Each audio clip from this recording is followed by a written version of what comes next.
पश्चिम सिंहभूम जिले के सारंडा जंगल से इस वक्त की बड़ी और बेहद दुखद खबर सामने आ रही है। मनोहरपुर प्रखंड के जराईकेला थाना क्षेत्र के अंतर्गत तिरिलपोशी के सिंगबोगा जंगल में मंगलवार शाम नक्सलियों द्वारा लगाए गए आईडी बम के विस्फोट में घायल 2 ग्रामीणों की इलाज के अभाव में मौत हो गई है। दोनों घायल काफी समय तक गांव में ही बिना चिकित्सा सहायता के पड़े रहे और समय पर उपचार नहीं मिलने के कारण उन्होंने दम तोड़ दिया। इस घटना के बाद पूरे क्षेत्र में दहशत का माहौल है। मृतकों की पहचान तिरिलपोशी निवासी जय सिंह चेरवा और सिलाई चेरवा के रूप में की गई है।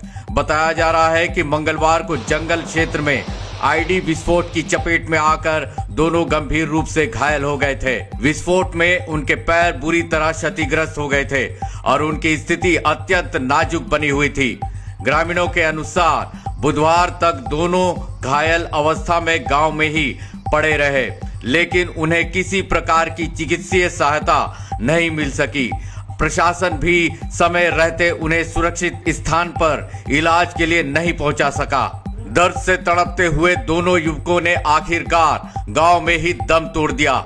इस घटना ने न केवल ग्रामीणों को झकझोर कर रख दिया है, बल्कि क्षेत्र की सुरक्षा व्यवस्था पर भी गंभीर सवाल खड़े कर दिए हैं। ज्ञात हो कि सारंडा के घने जंगलों में नक्सलियों द्वारा जगह जगह आईडी बम प्लांट किए जाने की सूचना लंबे समय से मिलती रही है। इन विस्फोटकों की इस चपेट में आकर अब तक कई ग्रामीण अपनी जान गंवा चुके हैं।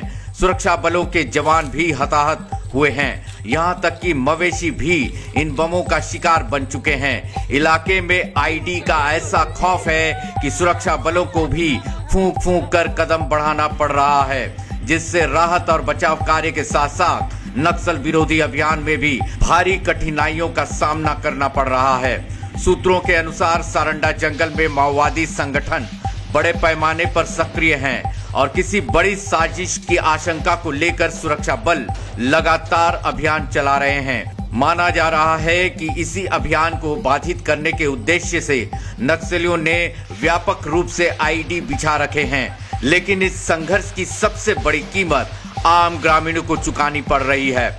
लगातार हो रही ऐसी घटनाओं ने सारंडा की सुरक्षा व्यवस्था पर बड़ा प्रश्न चिन्ह लगा दिया है। नक्सलियों और सुरक्षा बलों के बीच जारी संघर्ष में आम ग्रामीणों की सुरक्षा और जीवन की गारंटी मानो किसी के पास नहीं है।